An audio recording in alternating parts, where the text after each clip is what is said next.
নমস্কার, স্বাগত আপনাদের কুরুক্ষেত্রের এই পর্বে। এই মুহূর্তে আপনাদের সঙ্গে আমি রয়েছি শ্বেতা।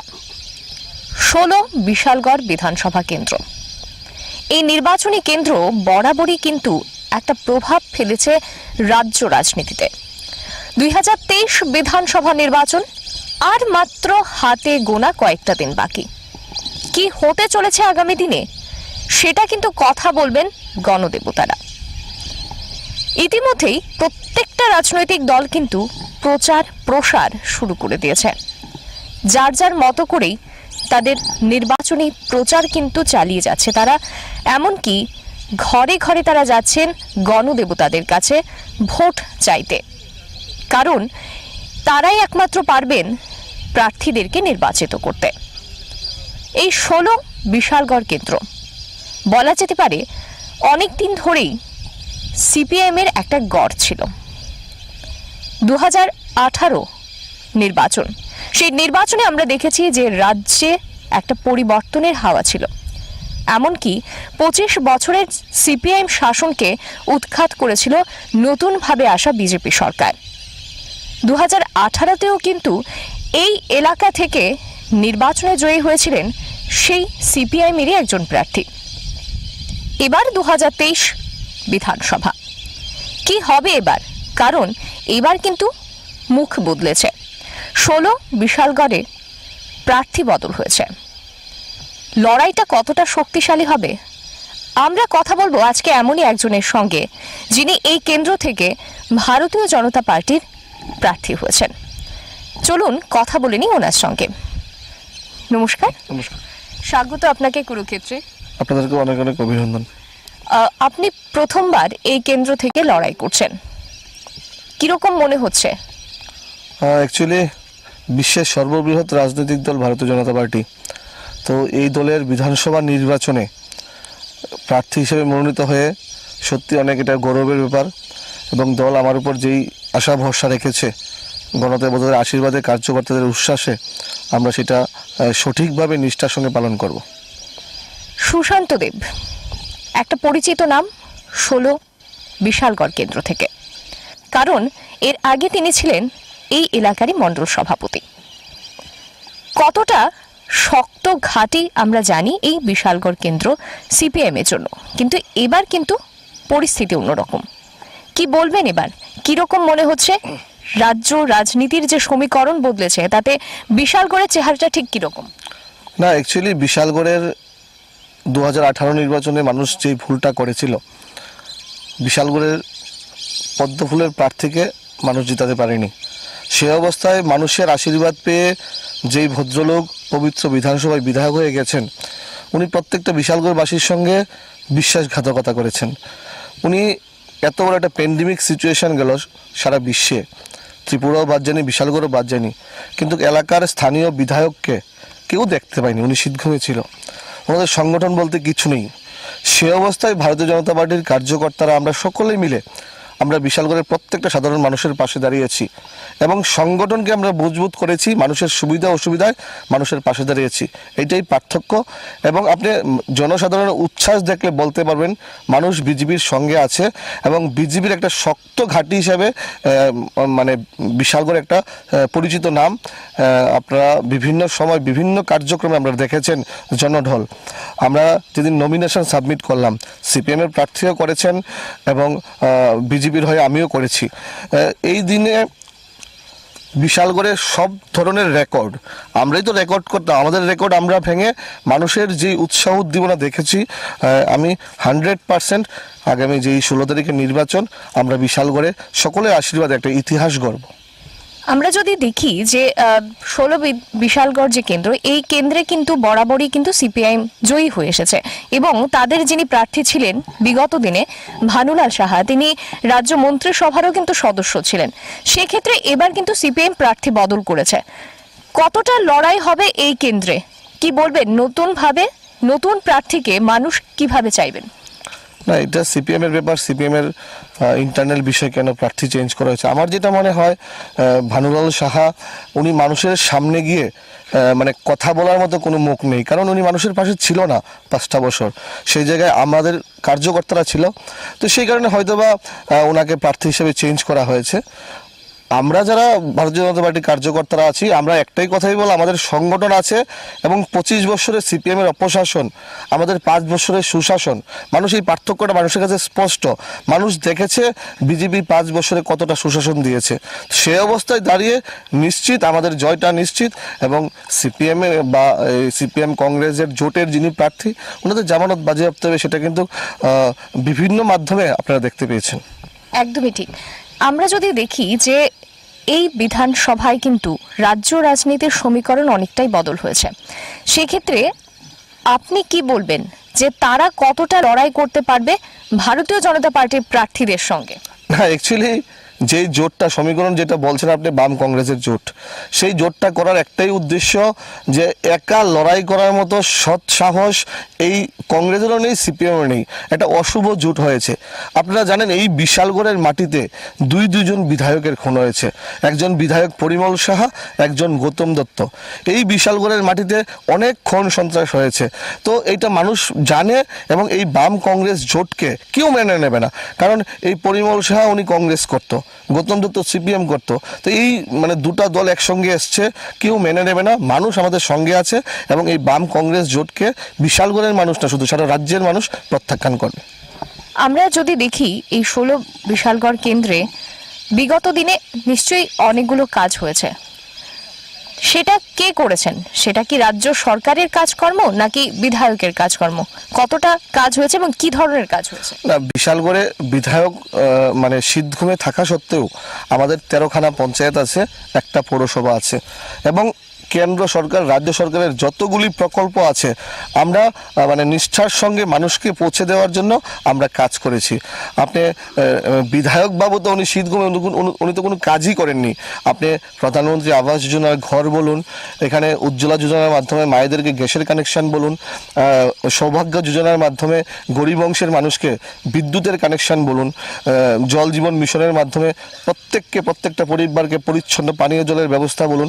তো প্রত্যেকটা বিষয়েই কিন্তু আমাদের সরকার সচেষ্ট কাজ করছে, এবং আমাদের পঞ্চায়েত পৌরসভার যারা কাউন্সিলর এবং প্রধানরা আছে বা মেম্বাররা আছে, প্রত্যেকে মিলে মানে মানুষকে পরিষেবা দেওয়ার জন্য কাজ করছে। সেই জায়গায় কিন্তু বিধায়কের ভূমিকা বিশাল করে নেই।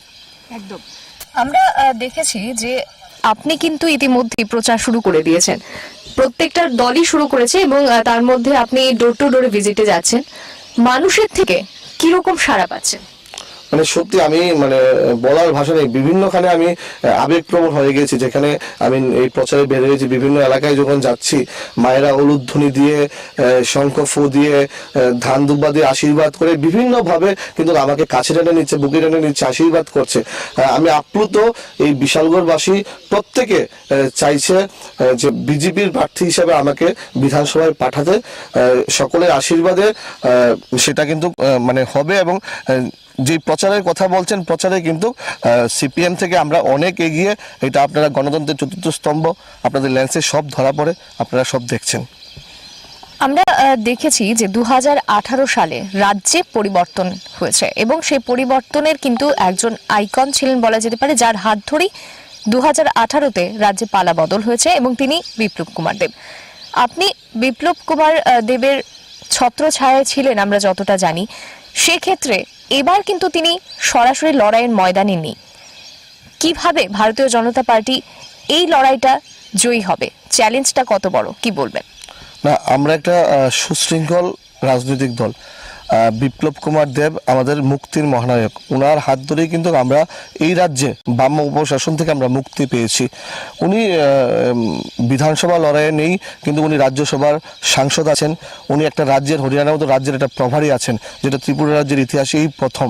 তো ওনার নেতৃত্বে, সুদক্ষ নেতৃত্বে, আমাদের মুখ্যমন্ত্রী, বর্তমান মুখ্যমন্ত্রী সুদক্ষ নেতৃত্বে, আমাদের রাজ্য সভাপতির সুদক্ষ নেতৃত্বে আমরা কিন্তু এবার এই রাজ্যে আবার আমাদের সরকারকে পুনঃপ্রতিষ্ঠিত করব। আমরা দেখেছি যে বিপ্লব কুমার দেব সরাসরি রাজনীতি না থাকলেও ওনার যারা বলা যেতে পারে ভাবশিষ্য ছিলেন একটা সময়, তারা কিন্তু এখন আবার ফিরে এসেছেন ময়দানের ভূমিতে, লড়াই করছেন। কারণ এবার কিন্তু চিত্রটা অন্যরকম, এবার কিন্তু পরিবর্তন নয়, এবার হবে প্রত্যাবর্তন। মানুষ কি চাইছেন সেটা কিন্তু কথা বলবেন মানুষরাই। 16 ফেব্রুয়ারি ভোট, তার আগে আর মাত্র হাতে গোনা কয়েকটা সময়। এই সময়টা যদি আমরা ধরি তাহলে বর্তমানে বিজেপির তরফ থেকে কিন্তু প্রচার শুরু হয়ে গেছে, স্টার ক্যাম্পেইনাররা রাজ্যে আসছেন।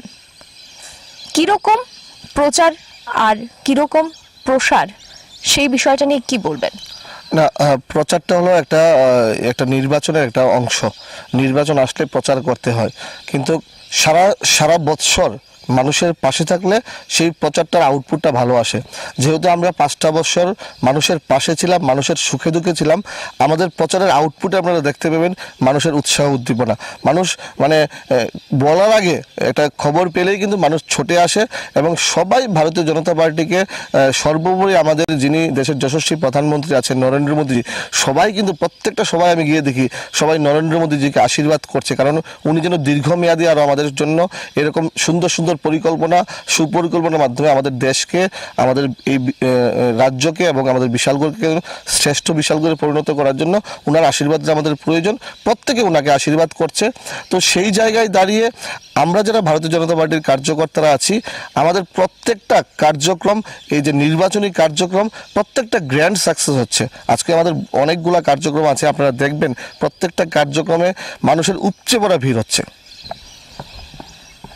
আমরা দেখেছি যে 2018 সালে যখন বিজেপি ক্ষমতায় এসেছিল, তার আগে নির্বাচনী প্রতিশ্রুতি অর্থাৎ ভিশন ডকুমেন্টে অনেকগুলো কাজের কথা বলা হয়েছিল।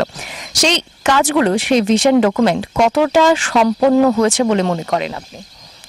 প্রায় মানে 90% বেশি কাজ এই করোনা প্যান্ডেমিক থাকা সত্ত্বেও আমাদের ভিশন ডকুমেন্টের 90% উপরে কাজ কিন্তু সম্পন্ন হয়েছে।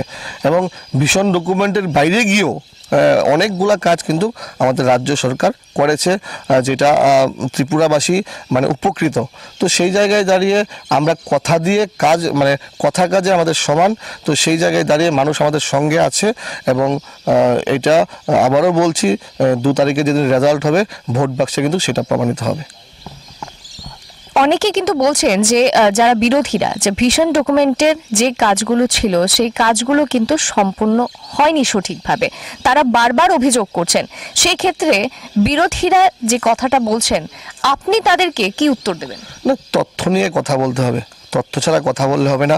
বিরোধীরা তথ্যভিত্তিক আলোচনা করে না। আমি বিভিন্ন টক শোতে বিরোধীর সঙ্গে বসেছি, ওনারা তথ্যভিত্তিক আলোচনা নয়, হাওয়ার উপর কথা বললে হবে না।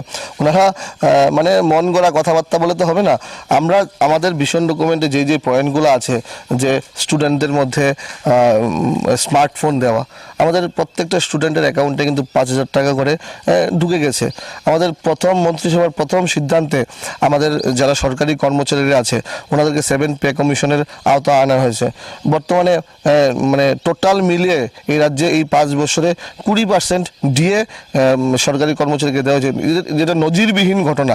তো বিভিন্নভাবে আমাদের সরকার যে প্রতিশ্রুতিগুলো দিয়েছে সেগুলো পালন করার চেষ্টা করছে। আর এই প্রথম মানে ত্রিপুরা রাজ্যের রাজনীতির ইতিহাসে এই প্রথম কোনো রাজনৈতিক দল নিজের রিপোর্ট কার্ড, পরিসংখ্যান, আমরা 5 বছরে আমাদের বিধানসভায় কি কাজ করেছি, আমাদের রাজ্যে কি কাজ করেছি, আমরা প্রত্যেকটা মানুষের ঘরে ঘরে পৌঁছে দিয়েছি। এটাই কিন্তু ডিফারেন্স, এইটাই পার্থক্য। এই সৎ সাহস একমাত্র ভারতীয় জনতা পার্টির আছে। আমরা দেখেছি যে এবার কিন্তু বিজেপির যে প্রার্থী তালিকা, সেই প্রার্থী তালিকার মধ্যে অনেক জায়গাতেই মহিলাদেরকে দাঁড় করানো হয়েছে। অর্থাৎ বিজেপি এর আগে মহিলা সশক্তিকরণের যে নারা তৈরি করেছিল সেই বিষয়টাই কি এই প্রার্থী তালিকাতে দেখানো হয়েছে, কি বলবেন? ঠিক, মহিলাদেরকে সম্মান একমাত্র ভারতীয় জনতা পার্টি করতে পারে। আপনারা দেখেছেন নরেন্দ্র মোদীজির উপস্থিতিতে 33% রিজার্ভেশন করা হয়েছে এই রাজ্যের মায়েদের জন্য। তো মায়েদেরকে সম্মান একমাত্র ভারতীয় জনতা পার্টি করতে পারে, এবং মায়েদেরকে সম্মান জানিয়েই আমাদের এই প্রার্থী তালিকায় মহিলার সংখ্যা অনেক বেশি। মহিলারা কতটা লড়াইয়ের ময়দানে শক্তিশালী তা কিন্তু এর আগেও আমরা যখন উপনির্বাচন হয়েছিল তখন আমরা দেখেছি। উপনির্বাচনের যে ফলাফল, সেক্ষেত্রে তিনটি জায়গার মধ্যে দুটি জায়গাতেই বিজেপি জিতেছে, একটি জায়গা কিন্তু সেখানে দখল করতে পারেনি বিজেপি। এবারও সেই একই জায়গাতে একই প্রার্থী দাঁড়িয়েছেন। কি বলবেন, লড়াই কতটা হবে? নতুন যিনি প্রার্থী হয়েছেন বিজেপির তরফে, তিনি কতটা লড়াই করতে পারবেন সেই জায়গাতে? না, আপনি যেই ভদ্রলোকের কথা বলেছেন, ওনাকে আমি প্রত্যেকটা সবাই বলে থাকি, উনি রাজনীতিকে ব্যবসা মনে করে, উনি একজন রাজনৈতিক দোকানদার। কারণ আপনারা দেখেছেন উনি গত লোকসভা নির্বাচনে তৎকালীন সময়ে উনি বিজেপির মন্ত্রী ছিল, মন্ত্রী থেকে উনি কংগ্রেসের জন্য জয়গান করেছে। উনি গত পৌরসভা নির্বাচনে বিজেপিতে থেকে উনি তৃণমূলের জন্য কাজ করেছে। বর্তমানে উনি কংগ্রেসে যোগদান করে উনি সিপিএমের জয়গান করছে। তো উনি রাজনৈতিক দোকানদার।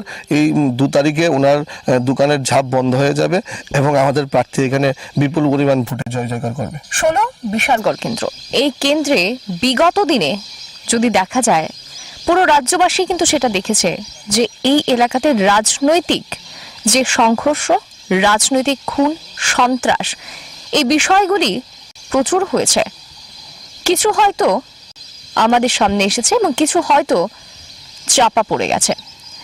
এর মধ্যে সবচাইতে বড় যে দুটো বিষয়, আমরা যদি একটু পিছিয়ে যাই তাহলে দেখব যে পরিমল সাহা হত্যাকাণ্ড এবং সেই সঙ্গে গৌতম দত্ত হত্যাকাণ্ড কতটা প্রভাব ফেলেছে এই 16 বিশালগড় কেন্দ্রে।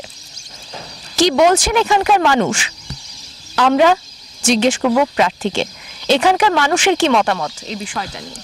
না, মানুষ তো অ্যাকচুয়ালি সন্ত্রাসকে, খুনকে বিশ্বাস করে না। এবং সিপিএমের বরাবরই সিপিএমের এইটাই একটা সিস্টেম চালিয়ে গেছে যে খুন সন্ত্রাসের মাধ্যমে কিভাবে নিজের ক্ষমতাকে জাহির করা যায়, টিকিয়ে রাখা যায়। আপনারা দেখে আপনার মুখেই শুনতে পেলাম এখন এই গৌতম দত্ত এবং পরিমল সাহা দুজনেই বিশালগড়ের সন্তান। এই দুজন রাজনৈতিক খুন হয়েছে। এই দুজনের রাজনৈতিক খুনের পরেও আজকে কি অন্যায় ছিল গৌতম দত্তের মায়ের, কি অন্যায় ছিল পরিমল সাহার মায়ের। আজকে এই দুটা দল আজকে বিশ্বাসঘাতকতা করে, মানুষের সঙ্গে বিশ্বাসঘাতকতা করে আজকে একটা অশুভ জোট করেছে। মানুষ কিন্তু এটা একদম মেনে নেয়নি এবং মানুষ জানে। কারণ আপনারা দেখেছেন শুধু মানে বিশালগড়ের বাইরে গিয়েও সিপিএমের সময় সিপিএমের মন্ত্রী তৎকালীন বিমল সিনহার হত্যা হয়েছে। আজকে পর্যন্ত সেই হত্যার রহস্য কিন্তু উদ্ঘাটন হয়নি। সিপিএমের সময় তৎকালীন সদরের এসডিএম সুখরাম দেববর্মার হত্যা হয়েছে, নিজ চেম্বারে গুলি করে হত্যা করা হয়েছে। এই সিপিএমের অপশাসনে আপনারা লক্ষ্য করেছেন আগরতলার মধুসূদন সাহা বিধায়ক তথা ভোলা সাহাকে হত্যা করা হয়েছে। তো এটা সিপিএমের অপশাসনে এই হত্যা সন্ত্রাস চলতেই থাকছিল এবং মানুষ বীতশ্রদ্ধ হয়ে গত 18 নির্বাচনে বিজেপিকে ক্ষমতায় এনেছে এবং বিজেপির সুশাসনে মানুষ স্বস্তির নিঃশ্বাস নিচ্ছে এবং আগামী নির্বাচনেও সেটার প্রতিফলন হবে। আপনি যেটা বললেন যে ঘটনাগুলো হয়েছে, সেই ঘটনাগুলোর কিন্তু সঠিক তদন্ত আজ অবধি হয়নি, আমরা বলে নিতে পারি। সেক্ষেত্রে আমরা যদি দেখি যে তারা যে জোটটা তৈরি করেছে, বাম এবং কংগ্রেস জোট, এই জোটটা শুধুমাত্র তাদের যে নেতা বা নেতৃত্বরা রয়েছে তারাই কিন্তু করেছেন, কিন্তু যারা একেবারে সাধারণ কর্মীরা রয়েছেন তারা কতটা মেনে নেবেন এই বিষয়টাকে? কারণ আমরা জানি যে প্রত্যেকটা দলেরই একটা আদর্শ থাকে, সেই আদর্শ অনুযায়ী কেউ কংগ্রেস করতো, কেউ সিপিএম করতো। বর্তমানে নেতৃত্বরা সেখানে জোট তৈরি করেছে। সাধারণ কর্মীদের চিন্তাধারাটা এই মুহূর্তে নির্বাচন ঘনিয়ে এসেছে, কি হবে, কি বলবেন? না, অ্যাকচুয়ালি এটা বেশি করে ওনারাই বলতে পারবে, কিন্তু আমি অতটুকু বলতে পারি যেহেতু বিশালগড়ের মাটিতে রাজনীতি করছি, সাধারণ মানুষ দলে দলে বিজেপিতে যোগ দিচ্ছে এই জোটকে প্রত্যাখ্যান করে। কালকেও আমরা জয়েনিং করেছি, পরশুও করেছি, আজকেও প্রত্যেক দিন যোগদান আছে। যোগদানটা কেন করছে? সবাই এই বাম এবং সিপিএম, বাম এবং কংগ্রেসের যে অশুভ জোট আছে সেইটাকে মানে প্রত্যাখ্যান করে আমাদের দলে যোগদান করছে এবং মানুষ এই জোটকে কিন্তু সাধারণ মানে তৃণমূল স্তরের যারা কর্মীরা আছে এটা মেনে নেয়নি আমার মনে হয়। কারণ ওরা নিজে আমাদের সঙ্গে যোগাযোগ করছে যে আমি কিভাবে এই জোটটাকে মেনে নেব, আমরা বিজেপিতে যোগদান করব, একমাত্র বিজেপিই এই সিপিএম থেকে আমাদেরকে মুক্তি দিয়েছে। আমরা দেখেছি যে বাম কংগ্রেস জোটের যে প্রার্থী তালিকা তারা আসন সমঝোতা করেছে, সেক্ষেত্রে 47 এবং 13 সেই আসনে কিন্তু প্রথমবার তারা আসন সমঝোতায় নেমেছিল, কিন্তু যখন তারা প্রার্থী তালিকা ঘোষণা করেছে তখন দেখা গেছে যে সেই আসন সমঝোতার বিষয়টা কিন্তু তারা মানেনি। বিভিন্ন জায়গাতে একাধিক প্রার্থী তারা দিয়েছে, সিপিএম থেকেও দিয়েছে এবং কংগ্রেস থেকেও দিয়েছে। বিগত দিনে আমরা গতকালকে যদি এবং এর পরশুদিন যদি দেখি তাহলে আমরা দেখেছি যে অনেক সিপিএম প্রার্থীরা কিন্তু তাদের মনোনয়ন প্রত্যাহার করে নিয়েছে। এই বিষয়টা নির্বাচনের আগেই ঘটছে। নির্বাচনে যদিও তারা জয়ী হয়, কতটা প্রভাব পড়বে তাদের এই জোট নিয়ে কি বলবেন? আমি আপনার ব্যাপার হলো জয়ী হওয়ার তো কোনো প্রশ্নই ওঠে না। কীভাবে জয়ী হবে? ওনাদের জামানত বাজেয়াপ্ত হবে এবং আমরা অ্যাবাভ 55 সিট নিয়ে আমাদের সরকার আবার পুনঃপ্রতিষ্ঠিত হতে যাচ্ছে। ওনারা বিরোধী দলের মর্যাদাও পাবে না, এটা আমি নিশ্চিত। 2018 সালে যে জোট ছিল বিজেপি এবং আইপিএফটি জোট, সেই শরিক আইপিএফটি দল কিন্তু আমরা দেখেছি বিগত দিনে জলঘোলা প্রচুর হয়েছে, তারপরে একেবারে শেষ সময়ে এসে আইপিএফটি কিন্তু ফের একবার বিজেপিতে জয়েন করেছে। আইপিএফটির এই সঙ্গ বিজেপিকে কতটা লাভবান করবে? অ্যাকচুয়ালি এটা আমাদের কেন্দ্রীয় নেতৃত্বরা ঠিক বলতে পারবে। আমি প্রথমেই বলেছি আমরা একটা ডিসিপ্লিন পার্টি। উপরের বিষয় নিয়ে, এই জোটের বিষয় নিয়ে আমি কোনো টিপ্পণী বা কথা বলতে চাইবো না, কারণ আমি বিশালগড় কেন্দ্রিক কথা বলে এটা আমার আওতার মধ্যে, এর বাইরে গিয়ে আমি কিছু বলতে পারবো না। কিন্তু সর্বশেষ একটা কথাই, আমাদের সঙ্গে মানে যারা শরিক দল আছে আমরা একসঙ্গে মিলে আবার আমাদের সরকারকে পুনঃপ্রতিষ্ঠিত করব। ইতিমধ্যেই আগামী বছর কিন্তু কেন্দ্রের নির্বাচন রয়েছে, লোকসভা নির্বাচন। তার আগে এবার কিন্তু শেষ বাজেট আমরা বলতে পারি 2023-এর বাজেট। যে বাজেট তৈরি করা হয়েছে তাতে বলা হয়েছে মধ্যবিত্তদের জন্য জয় জয়কার। এই মধ্যবিত্তদের জন্য যে বাজেট তৈরি করা হয়েছে তাতে কি মনে হয় সাধারণ মানুষরা কতটা মেনে নেবে বিষয়টাকে, এবং এইবারের যে বিধানসভা নির্বাচন, এই নির্বাচনে এই বাজেটটা কতটা প্রভাব ফেলবে? না, বরাবরই ভারতীয় জনতা পার্টি সাধারণ মানুষের কথা চিন্তা করে। মানে দেশের, যেহেতু বিশ্বের সর্ববৃহৎ রাজনৈতিক দল, আমাদের একটা আইডিওলজি আছে, আমাদের যে একাত্ম মানববাদ আছে, এই পঞ্চনিষ্ঠা আছে, এখানে স্পষ্ট ভাষায় লেখা আছে অন্ত্যোদয়। আমাদের সমাজের যারা পিছিয়ে পড়া লোকরা আছে, যারা মধ্যবিত্তরা আছে, ওনাদের জন্যই কিন্তু আমাদের সরকার কাজ করছে এবং প্রত্যেকটা বাজেটেই আমাদের মানে জনমুখী বাজেট। এবারের বাজেট জনমুখী বাজেট হয়েছে এবং মানুষ আমাদের পাশে আছে, পাশে থাকবে এবং মানুষ আমাদের সরকারকে সাপোর্ট করে যাবে। আমরা যদি দেখি যে রাজ্যে বিগত দিনে একটা বিষয় যেটা উঠে এসেছে সেটা হলো জনজাতিদের যে দল, তিপ্রামথা দল, সেই দল কিন্তু এডিসি এলাকাতেও তারা জয়ী হয়েছে। এবারের নির্বাচনেও তারা অনেকগুলো কেন্দ্রে প্রার্থী দিয়েছে। জনজাতি যে এলাকাগুলো রয়েছে সেই এলাকাগুলোতে বিজেপির জন্য তিপ্রামথা কতটা চ্যালেঞ্জিং হয়ে দাঁড়াবে? আমাদের বিশালগড়ে জনজাতি ভোটার প্রায় 1,500 আছে। 2টি বুথ আছে আমাদের জনজাতি এলাকায়। আমি এতটুকুই বলতে পারি, সারা রাজ্যে তিপ্রামথা যখন এডিসি দখল করেছে, বিশালগড়ে কিন্তু আমাদের ভারতীয় জনতা পার্টিরই ওইখানে লিড হয়েছিল। আমরা 1,500 ভোটের মধ্যে আমরা 900 ভোট আমরা পেয়েছিলাম, বাকিরা তিপ্রামথা পেয়েছিল। তো আমাদের এখানে আমাদের যারা জনজাতিরা আছে বিশালগড় এলাকার, ওনারা ভারতীয় জনতা পার্টির পাশে আছে, ভারতীয় জনতা পার্টির সাথে আছে। আমরা দেখেছি যে বিজেপি যখন শাসক দলে তখন প্রধান বিরোধী পার্টি হিসেবে কিন্তু সিপিএম ছিল। সেই ক্ষেত্রে বর্তমানে তারা কংগ্রেসের সঙ্গে জোট করেছে, যারা ছিল সিপিএম এর আমলে প্রধান বিরোধী কংগ্রেস। বর্তমানে তিপ্রামথা দল, তৃণমূল দল, নির্দলের প্রার্থীও এবার আমরা দেখেছি প্রার্থী তালিকাতে প্রচুর রয়েছে। তার মানে আমরা কি বলতে পারবো যে বিরোধীরা কি এই মুহূর্তে রাজ্যে ততটা শক্তিশালী নয়? তার ফলে কি এই পরিমাণে নতুন নতুন রাজনৈতিক দলের উত্থান, নতুন নতুন প্রার্থীদের উত্থান, বিজেপির সঙ্গে সেই লড়াই তারা শক্তিশালী নয় বলেই কি এমনটা হচ্ছে? কি বলবেন? না, আমি তো প্রথমেই বললাম বিজেপির সাথে একা লড়াই করার মতো সৎসাহস কারণ নেই। এবার বিভিন্নখানে তিপ্রামথা প্রার্থী দিয়েছে, বিভিন্নখানে নির্দল দিয়েছে, তৃণমূল দিয়েছে। ভোটের বাক্সে, ভোটের রেজাল্টে এটা কি হবে, এটা 2 তারিখ আপনারা দেখতে পাবেন। আমি আবারও বলছি, আমাদের রাজ্য সভাপতি বলেছেন আমরা 60খানার মধ্যে 60খানা আসন নিয়েই ক্ষমতায় আসছি। তো আমাদের প্রত্যেকটা আসনেই আমরা মানে জয়ের ব্যাপারে নিশ্চিত। আমাদের সংগঠন এবং সর্বোপরি আমাদের যেই সরকারি প্রকল্পগুলো পেয়ে সাধারণ মানুষ কিন্তু অত্যন্ত খুশি, অত্যন্ত আনন্দিত। মানুষ আমাদের পাশে আছে, এইটাই আমাদের ভরসা। এর আগে আমরা দেখেছি যখন রাজ্যে পুরো নির্বাচন হয়েছিল তখন কিন্তু তৃণমূল দলের হঠাৎ করেই উত্থান হয়েছিল, তারপর তারা আবার অনেক দিন ধরেই তাদের কোনো দেখা পাওয়া যায়নি। আবার যখন নির্বাচন ঘনিয়ে এসেছে তাদের ফের আরেকবার উত্থান দেখা যাচ্ছে, তাদের সক্রিয়তা লক্ষ্য করা যাচ্ছে। কি বলবেন, এতদিন যারা ঘুমেছিল আবার জেগে উঠেছে, কতটা লড়াই করতে পারবে তারা? না, গত পৌরসভা নির্বাচন আমি একটু আগে বললাম আপনাকে যে ও একটা এজেন্ট ছিল যে তৃণমূল হয়ে কাজ করেছে, উনি বিজেপিতে থেকে তৃণমূল হয়ে কাজ করেছে। যাই হোক, এটা এই বিষয়ে আমি যাচ্ছি না। তৃণমূল কংগ্রেসের এই রাজ্যে কিছুই নেই। তৃণমূল কংগ্রেসের রেজাল্ট কিন্তু ডাবল জিরোই হবে। এবং আমরা দেখেছি যেইভাবে এই পশ্চিমবঙ্গে আমাদের কার্যকর্তাদের উপর নির্মমভাবে সন্ত্রাস চালাচ্ছে, আমাদের রাজ্যে এই তৃণমূল মানে 1 ইঞ্চি জমি ওনাদের নেই। আমরা দেখেছি যে বিগত দিনে রাজ্যে দল বদলের রাজনীতি প্রচুর হয়েছে। এই দল বদলের রাজনীতিটা মানুষ কিভাবে মেনে নেয় বা কিভাবে মেনে নেবে আগামী দিনে? বারবার এই দল পরিবর্তন কতটা ভূমিকা রাখবে নির্বাচনে? অ্যাকচুয়ালি এটা যারা দল বদল করে ওনারাই সঠিকভাবে বলতে পারে। আমরা আমাদের দায়িত্ব মানুষকে বুঝিয়ে আমাদের কি আইডিওলজি, আমাদের কি বিচারধারা, আমরা আমাদের সর্বোপরি রাষ্ট্র আমাদের প্রথম, তারপর দল, তারপর আমাদের ব্যক্তি। তো সেই জায়গায় আমরা আমাদের আইডিওলজিকে মানুষকে বুঝাই, মানুষ আমাদের আইডিওলজিতে বিশ্বাস করে ভালোবেসে আমাদের দলে সামিল হয়, এবং যারাই আমাদের দলে আসে আমরা প্রত্যেককে মানে সাদরে বরণ করে নিই। কারণ ভারতীয় জনতা পার্টি হলো একটা পবিত্র গঙ্গার মতো, এখানে যেখান থেকে এসে মিশবে পবিত্র হয়ে যাবে। তাই আমরা প্রত্যেককে বলি ওয়েলকাম, আমাদের দলে আসো। একটা সুন্দর রাজনৈতিক দল, যেই দলে একটা আইডিওলজি আছে, বিচারধারা আছে, এবং যেই দল সর্বোপরি রাষ্ট্রকে ভালোবাসে সেই দলে আসো এবং রাষ্ট্রের জন্য সেবা করো। আমরা দেখেছি যে উত্তরপ্রদেশেও বিগত দিনে কিন্তু ভারতীয় জনতা পার্টি জয়ী হয়েছে দ্বিতীয়বার। যোগী সরকার ফের একবার ক্ষমতায় এসেছে।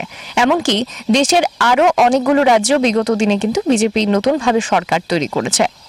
তাহলে কি বলতে পারি, ত্রিপুরাতেও ফের একবার প্রত্যাবর্তনের আশা দেখতে পাচ্ছেন আপনারা? আপনার কথায় যেটা উঠে এলো, এখানে তাহলে কি কাজ করছে মোদি ম্যাজিক, কি বলবেন? 100%।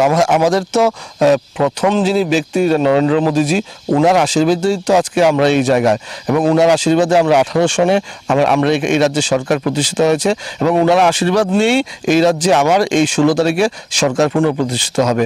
উনি আমাদের সর্বোপরি নেতৃত্ব, এবং উনার আশীর্বাদ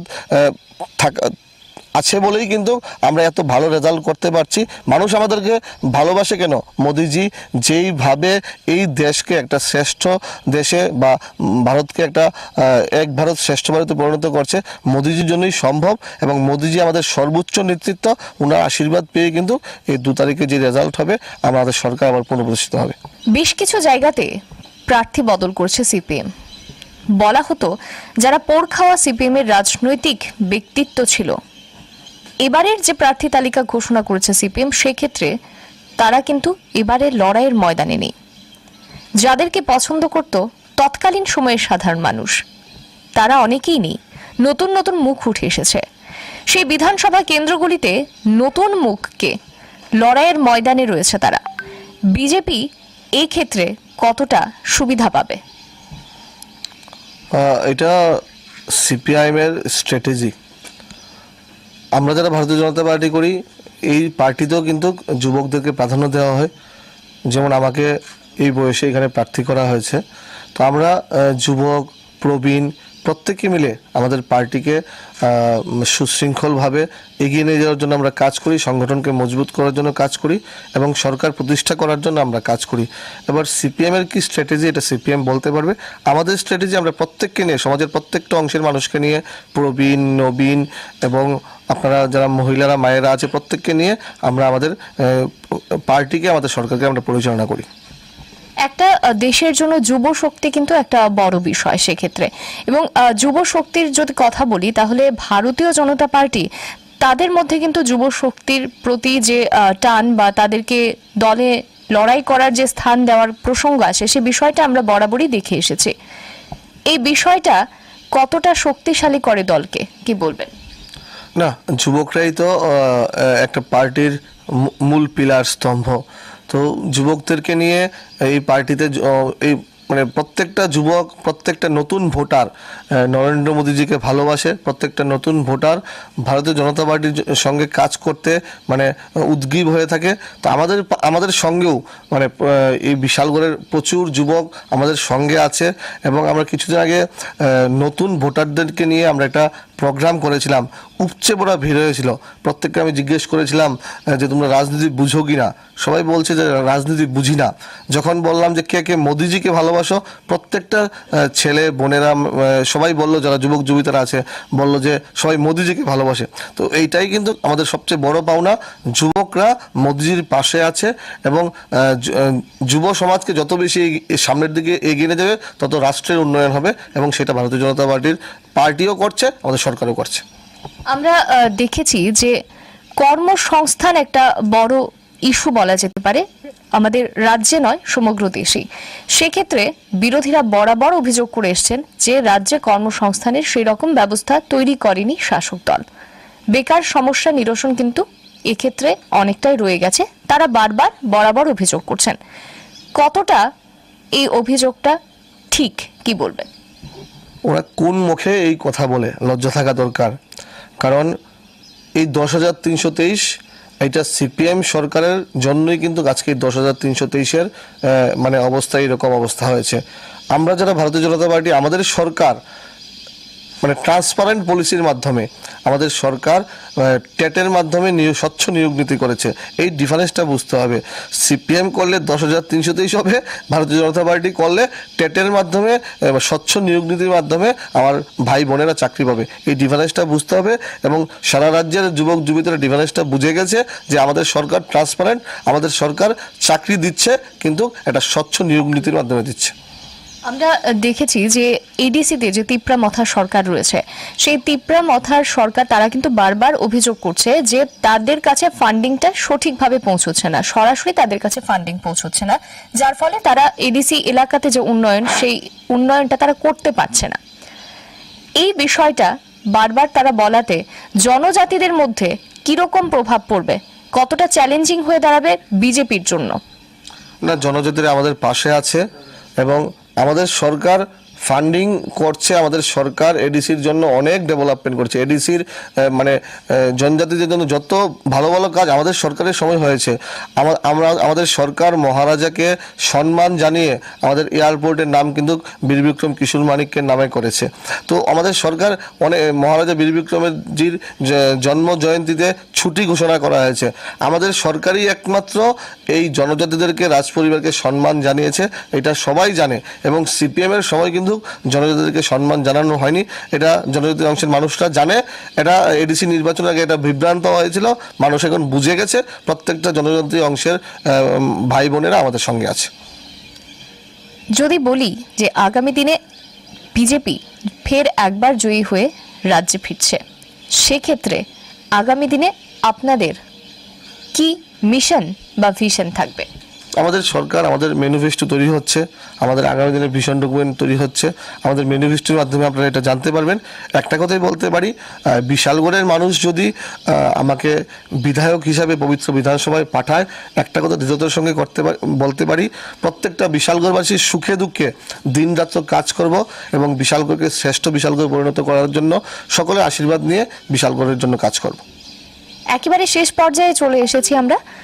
আমি শেষে একটা বিষয় আপনার কাছে জানতে চাইব যে আপনি প্রার্থী হয়ে দাঁড়িয়েছেন, জনসাধারণের কাছে কি আহ্বান থাকবে আপনার? একটাই আহ্বান থাকবে, আমি ঘরের ছেলে, প্রত্যেকে আমাকে চিনে। আপনারা হয়তো বা জানেন, অনেকে যারা এখানে লোকাল সংবাদ জগতের সঙ্গে যারা জড়িত আছে, আমি 3-3.5 বছর মণ্ডল সভাপতির দায়িত্ব সাংগঠনিকভাবে পালন করেছি। আমার সাধ্যমতো আমাদের কার্যকর্তাকে সঙ্গে নিয়ে প্রত্যেকটা মানুষের পাশে দাঁড়িয়েছি, মানুষের সুখে দুঃখে আমরা পাশে দাঁড়িয়েছি। এই করোনার প্যান্ডেমিক সিচুয়েশনেও সাধ্যমতো মানুষকে সাহায্য করেছি, এবং যেই লোক আমাদের এখানে যে কোনো সাহায্যের জন্য এসেছে কেউ ফেরত যায়নি, প্রত্যেককে আমরা সাহায্য করেছি। এইটাই একটা বিষয়। এবং কি বলবো, বিশালগড়ের মানুষ আমাকে পেয়ে যতটুকু মনে হচ্ছে খুব খুশি, এবং আমি ওনাদের মানে একটা সন্তানের মতো, বিশালগড়বাসীর সন্তানের মতো ওনাদের কাজ করতে চাই, এবং বিশালগড়কে এগিয়ে নিয়ে যেতে চাই। ধন্যবাদ আপনাকে অনেক অনেক আমাদের সঙ্গে এই কুরুক্ষেত্রের পর্বে অংশগ্রহণ করার জন্য। আমরা কুরুক্ষেত্রের যে পর্ব আপনাদের সামনে তুলে ধরছি তাতে আমরা বিভিন্নভাবে তুলে ধরার চেষ্টা করছি যে রাজ্যের বিভিন্ন প্রান্তে নির্বাচনের প্রাক মুহূর্তে ঠিক কি ঘটতে চলছে, জনসাধারণ কি চাইছেন, প্রার্থীরা কি বলছেন, তাদের মুখের কথাই আপনাদের সামনে গ্রাউন্ড জিরো থেকে তুলে ধরার চেষ্টা করেছি। এই মুহূর্তে আমরা যার সঙ্গে কথা বললাম শ্রী সুশান্ত দেব, তিনি 16 বিশালগড় কেন্দ্র থেকে বিজেপি দলের প্রার্থী হয়েছেন। তিনি যেটা বললেন যে বিশালগড়বাসী চাইছেন যে বিজেপি যেন আবার ফিরে আসে, অর্থাৎ প্রত্যাবর্তনই কিন্তু চায় তারা। তিনিও জয় নিয়ে যথেষ্ট আশাবাদী, প্রচারে যাচ্ছেন, সেই জায়গাতে গিয়েও প্রচারে মানুষের সেই আশীর্বাদটা পাচ্ছেন, সেই সাড়াটা পাচ্ছেন যুবকদের থেকেও বয়োজ্যেষ্ঠদের থেকেও।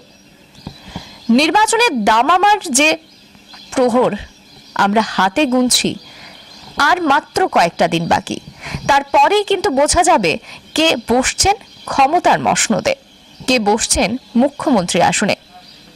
যে দলই আসবে না সেই দল কি চাইবে, সর্বোপরি জনগণ যেটা চায় সেটা হলো শান্তি শৃঙ্খলা। রাজ্যের যে শান্তি সম্প্রীতি, জাতি জনজাতির যে মিলন, সেই শান্তি সম্প্রীতির যে পরিবেশ, সে বিষয়টাই কিন্তু জনগণ সর্বোপরি মাথায় রাখবে। গণদেবতারা কি বলবেন, গণদেবতারা কি বলছেন, প্রত্যেকটা বিষয় আপনাদের সামনে আমরা তুলে ধরার চেষ্টা করছি, অনুসন্ধান করছি। ক্যামেরা পার্সন তীর্থঙ্করের সঙ্গে আমি শ্বেতা। দেখতে চোখ রাখুন কুরুক্ষেত্র 2023-এ।